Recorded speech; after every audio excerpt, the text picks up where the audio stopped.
నమస్కారం city morning news కి స్వాగతం. ముందుగా ముఖ్యాంశాలు. రాష్ట్రంలో ఎన్నికల కౌంటింగ్ తర్వాత గొడవలు జరిగే అవకాశం ఉంది, హెచ్చరించిన ఇంటెలిజెన్స్ అధికారులు.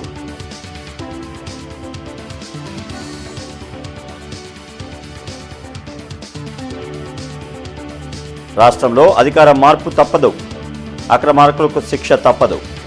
మాజీ మంత్రి నక్కా ఆనందబాబు వ్యాఖ్యలు.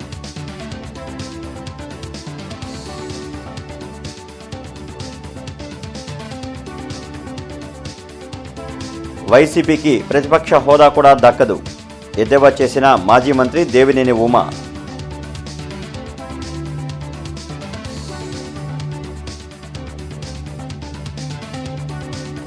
ఎన్నికల్లో విజయంపై తమకు పూర్తి విశ్వాసం ఉంది, ఈసీ బాధ్యతతో వ్యవహరించలేదు, సజ్జల విమర్శ.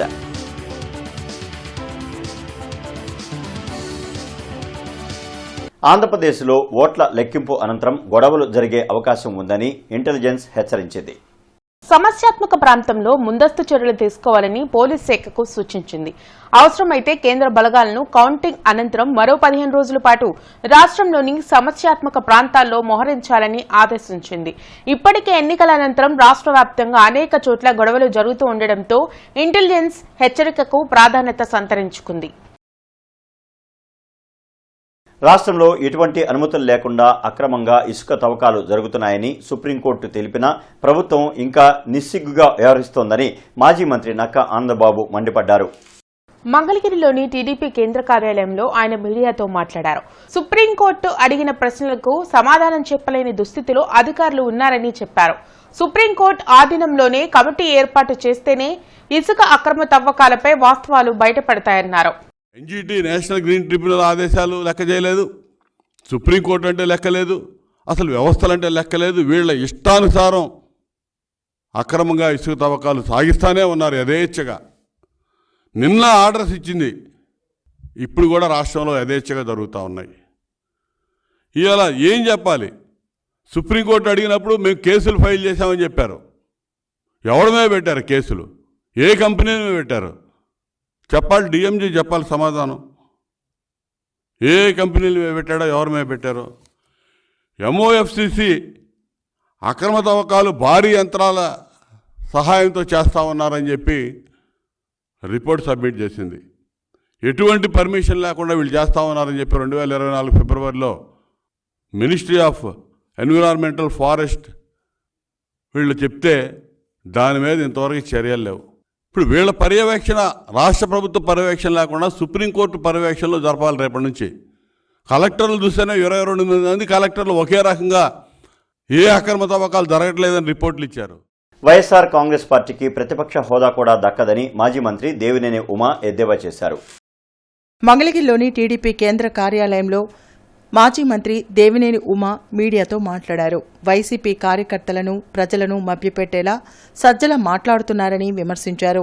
కూటమి అధికారంలోకి రావడం ఖాయమన్న దేవినేని ఉమా అరాచకాలకు కారకులైన నాయకులు, అధికారులు మూల్యం చెల్లించక తప్పదని హెచ్చరించారు. ఇవాళ పెద్ద ఎత్తున ప్రజల్లో తిరుగుబాటు వచ్చింది. ఆ తిరుగుబాటు ఫలితమే జనసునామీ. ఆ జనసునామీ దెబ్బకే మీకు గంగుర్లు ఎత్తుతూ ఉన్నాయి. ప్రతిపక్ష హోదా కూడా దక్కదని మీడియా ఘోషిస్తూ ఉంటే, సర్వేలు ఘోషిస్తూ ఉంటే, ఇవాళ సజ్జలు వచ్చి ఏ కార్యకర్తను నమ్మిద్దామని, ఏ నాయకుడిని నమ్మిద్దామని నువ్వు మళ్ళీ బురజల్లే కార్యక్రమాలు చేస్తున్నావు. జగన్మోహన్ రెడ్డి కళ్ళల్లో ఆనందం చూద్దామనో, సజ్జల రామకృష్ణారెడ్డి డైరెక్షన్లోనో ఇవాళ చదువుకున్న ఉద్యోగాలు, మీరు కష్టపడి చదువుకున్న ఉద్యోగాలన్నీ కూడా రేపు జైలు పాలు అయ్యే పరిస్థితి ఉంటుంది. ఇవాళ జగన్మోహన్ రెడ్డి మాటినో, ఏ సజ్జల రామకృష్ణారెడ్డి మాటినో, మీరు చేసే అధికారులు చేసే తప్పులకి మీరు మూల్యం చెల్లించుకుంటారని కూడా నేను తెలియజేస్తా ఉన్నా. బ్రహ్మాండమైన మెజార్టీతో ఎన్డీఏ కూటమి అధికారంలో రాబోతుంది. చంద్రబాబు నాయుడు గారు ముఖ్యమంత్రి అవగానే మీరు చేసిన పాపాలు, మీరు చేసిన దుర్మార్గాలు, మీరు చేసిన కుట్రలో మీరు దోచుకున్న దోపిడీ అంతా కూడా కక్కిస్తాం. ఎండలతో సతమతమవుతున్న ప్రజలకు వర్షం కాస్త ఉపశమనం కలిగించింది.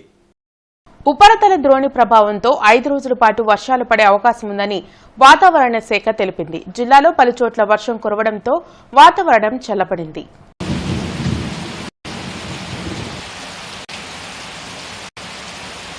ఎవరు ఎక్కువ పడిపోతున్నాను తెలంగాణ అబ్బాయి. పౌర్ణమి సందర్భంగా ఈ నెల 23న అరుణాచలంలో గిరి ప్రదక్షిణకు భక్తుల కోసం ఆర్టీసీ ప్రత్యేక బస్సు సౌకర్యం కల్పించినట్లు Guntur tour depot manager Abdul Salam తెలిపారు. గుంటూరు ఎన్టీఆర్ బస్టాండ్ నుంచి 21న రాత్రి 9:15 బయలుదేరి 22వ తేదీన శ్రీకాళహస్తి, కాణిపాకం, శ్రీపురం, గోల్డెన్ టెంపుల్ దర్శించుకుని అదే రోజు రాత్రి అక్కడ బస చేసి 23న పౌర్ణమి రోజున అరుణాచలంకు చేరుకుంటుందన్నారు. అదే రోజు సాయంత్రం బయలుదేరి 24వ తేదీన ఉదయం 6:30 గుంటూరు బస్టాండ్కు చేరుకుంటుందన్నారు. 96164 బస్సు సర్వీస్ నెంబర్కు ఆన్లైన్లో రిజర్వేషన్ చేసుకునే అవకాశం కల్పించినట్లు తెలిపారు. ఒక్కో ఛార్జీ 2,420 రూపాయలు మాత్రమేనని పేర్కొన్నారు. అదనపు సమాచారం కోసం 7382897459ను సంప్రదించాలని కోరారు. పెదకురపాడు నియోజకవర్గంలో అల్లర్లను అరికట్టేలా పోలీసులు చర్యలు తీసుకోవాలని టీడీపీ ఎమ్మెల్యే అభ్యర్థి భాష్యం ప్రవీణ్ కోరారు. నవభారత్ నగర్లో భాష్యం ప్రవీణ్ టీడీపీ నాయకులు పెదకూరుపాడు బుజ్జితో కలిసి మీడియాతో మాట్లాడుతూ ఎన్నికలు ముగిసి 2 రోజులు గడుస్తున్నా కూడా వైసీపీ నాయకులు దాడులకు పాల్పడుతున్నారన్నారు. వైసీపీ ఎమ్మెల్యే అభ్యర్థి శంకర్రావు ఓటమి భయంతో వైసీపీ కార్యకర్తలను టీడీపీ కార్యకర్తలపై దాడులకు ఉసిగొల్పుతున్నారన్నారు. ఎన్నికల పోలింగ్ రోజు తనతో పాటు తన భార్యపై కూడా వైసీపీ నాయకులు దాడులకు పాల్పడ్డారన్నారు.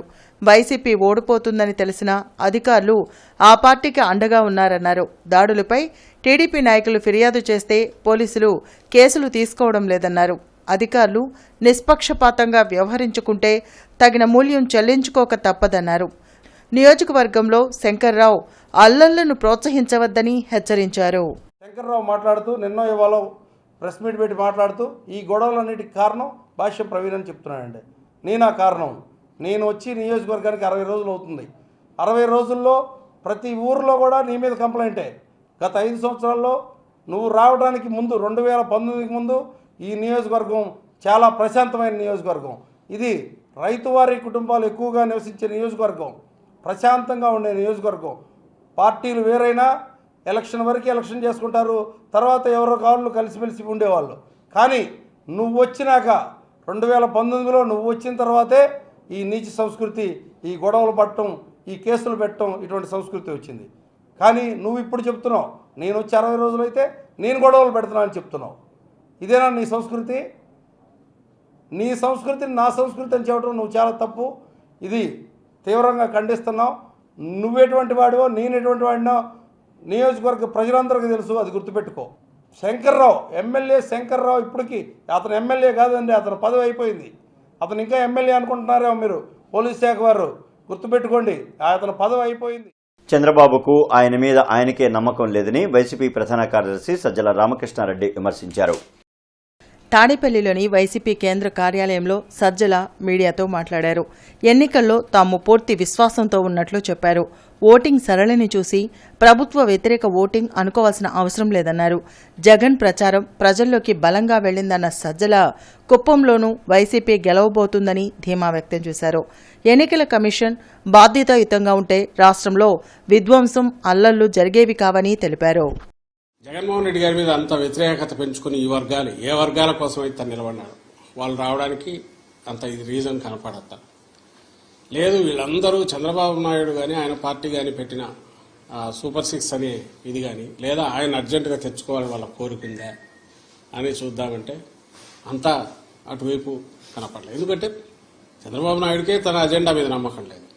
ఆ రోజు అధికారులు తప్పించి ఎవరైతే తెచ్చుకున్నారో వీళ్ళుండగా జరగడం అంటే అది ఈసీ ఫెయిల్యూర్ ప్లస్ టీడీపీ కుట్రపూరితంగా చేసింది అని రెండైతే అవగాహన అర్థమవుతుంది. సీతానగరం 1వ లైన్లో వేంచేసి ఉన్న గోవిందమాంబ సమేత జగద్గురు మధ్యురాట్ శ్రీ పోతులూరి వీరబ్రహ్మేంద్ర స్వామి ఆరాధన మహోత్సవాలు నిన్న జరిగాయి. స్వామివారికి పంచామృతాభిషేకాలు, కుంకుమార్చన, సహస్రనామ పారాయణ నిర్వహించారు. ఈ సందర్భంగా వేలాది మంది భక్తులకు స్వామివారి తీర్థప్రసాదాలు, అన్నదాన వితరణ కార్యక్రమాన్ని ఘనంగా నిర్వహించారు. సాయంత్రం ప్రత్యేకంగా ముస్తాబు చేసి పూలరథంపై ఊరేగింపు కోలాటాన్ని ఘనంగా నిర్వహించారు.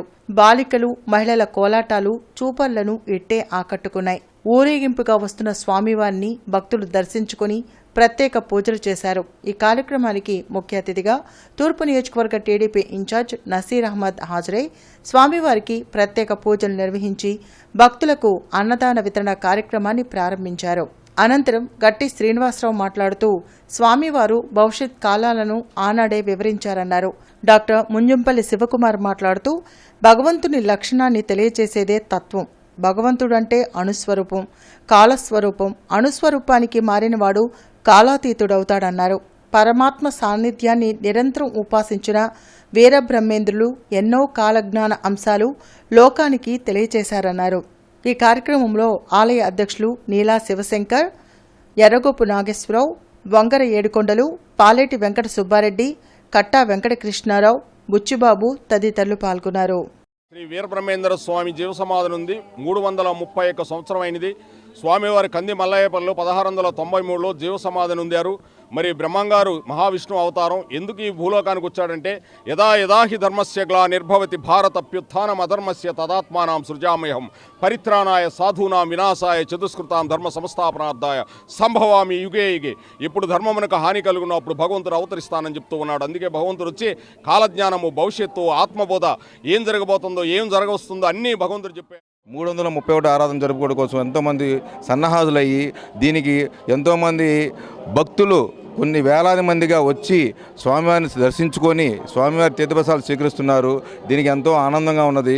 ఈ గుంటూరు నగరంలో ఉన్న మన లాజీ సెంటర్ బ్రహ్మంగారి దేవాలయం కానీ, అదేవిధంగా సీతానగర బ్రహ్మంగారి దేవాలయం కానీ, మారుతినగరంలో ఉన్న బ్రహ్మంగారి దేవాలయం కానీ ఎంతోమంది భక్తులు విరివిగా వచ్చి స్వామివారిని దర్శించుకొని వారి ఆశీస్సులు పొందుతున్నారని చెప్పి 331వ ఆరాధన మహోత్సవం అత్యంత వైభవంగా దిగ్విజయంగా జరుగుతుంది. దీనికి 50 మంది భక్తులు తీర్థప్రసాదాల కోసం, అన్న వితరణ కోసం విచ్చేసి ఉన్నారు. వాళ్ళందరూ కూడా స్వామివారి తీర్థప్రసాదాలు తీసుకొని స్వామివారి కుప్పకు పక్షులు కావాలని ప్రార్థిస్తాం.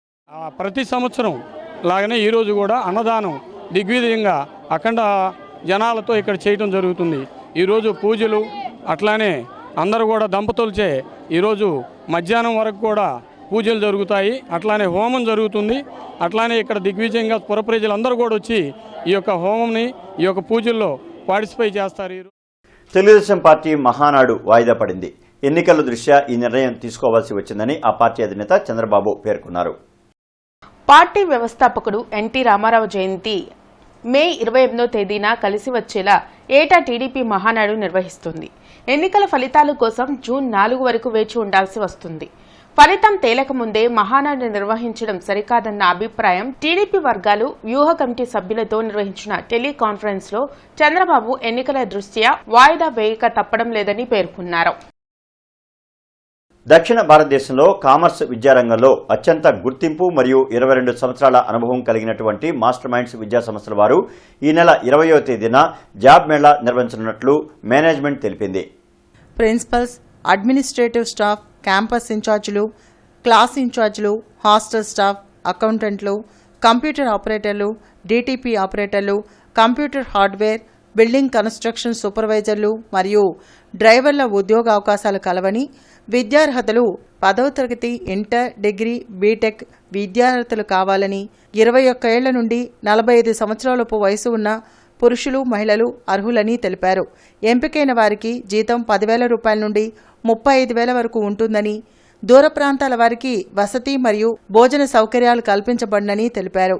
ఆసక్తి కలిగిన అభ్యర్థులు సోమవారం ఉదయం 3/11 బ్రాడీపేటలోని మాస్టర్ మైండ్స్ మెయిన్ క్యాంపస్కు రెజ్యూమ్ మరియు విద్యార్హతల సర్టిఫికేట్ జిరాక్స్ కాపీలు మరియు పాస్పోర్ట్ సైజ్ ఫోటోతో ఉదయం 10 గంటలకు హాజరు కావాలని మేనేజ్మెంట్ తెలిపింది.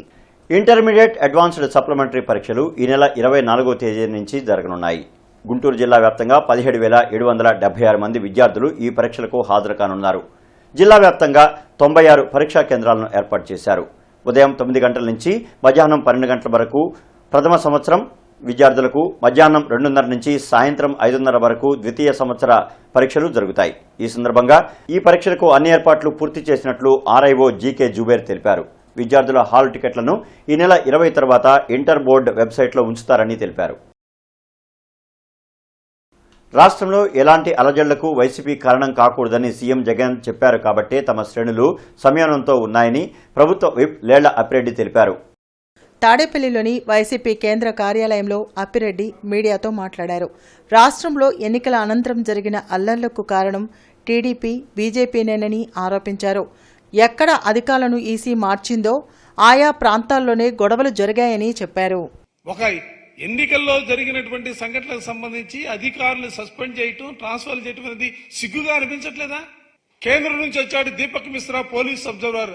ఆయన కనుసన్నలోనే మొత్తం జరిగినటువంటి పరిస్థితులు కూడా నిన్ననే ఎన్నికల కమిషన్ గారికి, గవర్నర్ గారికి అందరికీ కూడా మేము మెమోరాండం కూడా ఇవ్వడం జరిగింది. ఇవాళ రాష్ట్రంలో ఉన్నటువంటి వైఎస్ఆర్ కాంగ్రెస్ పార్టీ శ్రేణులన్నీ కూడా తెలుగుదేశం వారు ఎంత కవ్వించినా, ఎంత దాళ్లకు పాల్పడినా కూడా మేమందరం కూడా సమయాన్ని పాటిస్తా ఉన్నాం. మా సమయాన్ని కూడా మీరు అస్మత్తుగా దయచేసి భావించొద్దని కూడా పార్టీ వేదిక నుంచే తెలుగుదేశం శ్రేణులు అందరినీ కూడా హెచ్చరిస్తా ఉన్నాం. జగద్గురు పోతులూరి వీరబ్రహ్మేంద్ర స్వామి 331వ ఆరాధన గురుపూజ మహోత్సవ కార్యక్రమం వైభవంగా జరిగింది. అమరావతి రోడ్డులోని వీరబ్రహ్మేంద్ర స్వామి దేవాలయంలో సుప్రభాత సేవ, పంచామృత అభిషేకంతో ఆరాధన గురుపూజ మహోత్సవ కార్యక్రమం ప్రారంభమైనట్లు ఆలయ కార్యనిర్వాహక కార్యదర్శి శ్రీనివాసరావు తెలిపారు. పతాకావిష్కరణ అనంతరం గణపతి పూజ, స్వామివారి సహస్రనామ పూజ, అష్టోత్తరం, పుణ్యదంపతులచే శాంతి హోమాన్ని నిర్వహించినట్లు చెప్పారు. జగద్గురు పోతులూరి వీరబ్రహ్మేంద్ర స్వామి సజీవ సమాధి వహించిన దినోత్సవాన్ని పురస్కరించుకొని జరిగే ప్రత్యేక పూజా కార్యక్రమాలలో భక్తులు పెద్ద సంఖ్యలో పాల్గొనాలని కోరారు. వీరబ్రహ్మేంద్ర స్వామి వారి 331వ ఆరాధన మహోత్సవం సందర్భంగా గుంటూరు అమరావతి రోడ్లో ఉన్న శ్రీ బ్రహ్మంగారి దేవస్థానంలో స్వామివారికి ప్రాతకాలంగా విశేష అభిషేక కార్యక్రమాలు, పూజా కార్యక్రమాలు నిర్వహించడం జరిగింది. అనంతరం స్వామివారి ఆలయ ప్రదక్షిణ, తర్వాత మండపారాధన, విశేషంగా పూజలు, భక్తులు స్వామివారిని దర్శించుకొని పూజా కార్యక్రమంలో పాల్గొని తీర్థప్రసాదం స్వీకరిస్తున్నారు. తదనంతరం సాయంత్రం స్వామివారికి దివ్య రథోత్సవ కార్యక్రమం పురవీధుల్లో స్వామివారి ఊరేగుతూ వెళ్తుంటారు. ఈ కార్యక్రమాన్ని కూడా భక్తులు విశేషంగా చేసి కార్యక్రమాన్ని చేపట్టి స్వామివారి తీర్థప్రసాదాలు స్వీకరించి తరించవలసిందిగా కోరుచున్నాం. దళిత నాయకులు కలేకూరి ప్రసాద్ 10వ వర్ధంతి కార్యక్రమం భీమ్సేన్ సేవాదళ్ ఆధ్వర్యంలో ఘనంగా జరిగింది. లార్జీ సెంటర్లోని అంబేద్కర్ విగ్రహం వద్ద దళిత సంఘాల నాయకులు కలేకూరి ప్రసాద్ చిత్రపటానికి పూలమాలలు వేసి నివాళులర్పించారు. కలేకూరి ప్రసాద్ దళితులను తన పాటల ద్వారా చైతన్యవంతులను చేశారన్నారు. దళితుల పోరాటంలో భాగస్వాములై దళితులకు అండగా నిలిచారన్నారు. ఆయన ఆశయాలను ముందుకు తీసుకువెళ్లేలా ప్రతి ఒక్కరూ కృషి చేయాలని కోరారు. కార్యక్రమంలో మాల ఐక్యవేదిక సేవా సమితి అధ్యక్షులు స్టాలిన్ బాబు, రాజు, నల్లపు నీలాంబరం తదితరులు పాల్గొన్నారు.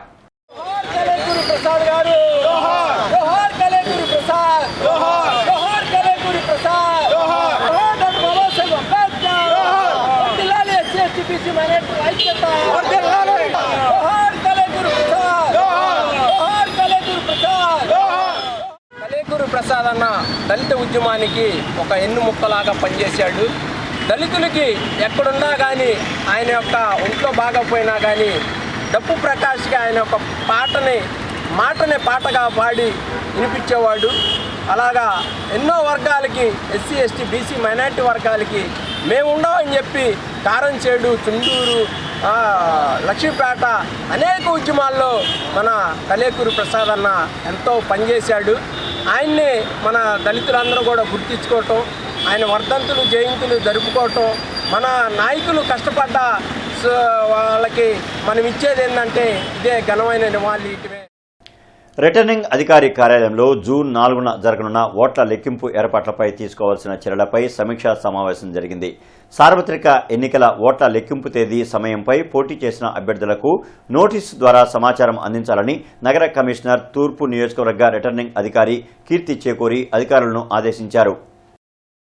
నూతన 33 కేవీ లైన్ ఏర్పాటు కొరకు మేడికొండూరు, సిరిపురం, పాలడుగు, కొర్రపాడు, జంగగుంట్లపాలెం, పొడపాడు, మందపాడు, సరిపూడి, వెలువర్తిపాడు, గుండ్లపాలెం, విసిదల గ్రామాలకు ఉదయం 7 గంటల నుంచి మధ్యాహ్నం 12 గంటల వరకు, అదేవిధంగా తారకరామనగర్, జయంతినగర్, హనుమాన్ నగర్, ఎస్వీఎన్ కాలనీ, నేతాజీ నగర్లో ఈరోజు ఉదయం 7 గంటల నుంచి మధ్యాహ్నం 1 గంట వరకు విద్యుత్ సరఫరాకు అంతరాయం ఏర్పడుతుందని విద్యుత్ అధికారులు తెలిపారు.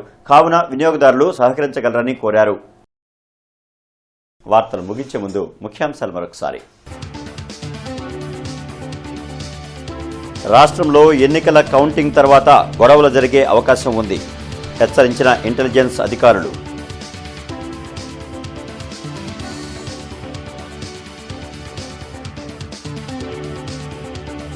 రాష్ట్రంలో అధికార మార్పు తప్పదు, అక్రమార్కులకు శిక్ష తప్పదు. మాజీ మంత్రి నక్కా ఆనందబాబు వ్యాఖ్యలు.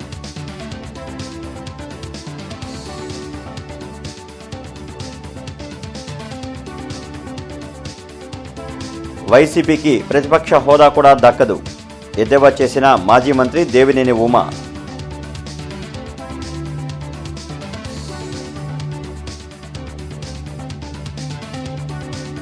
ఎన్నికల్లో విజయంపై తమకు పూర్తి విశ్వాసం ఉంది, ఈసీ బాధ్యతతో వ్యవహరించలేదు, సజ్జల విమర్శ.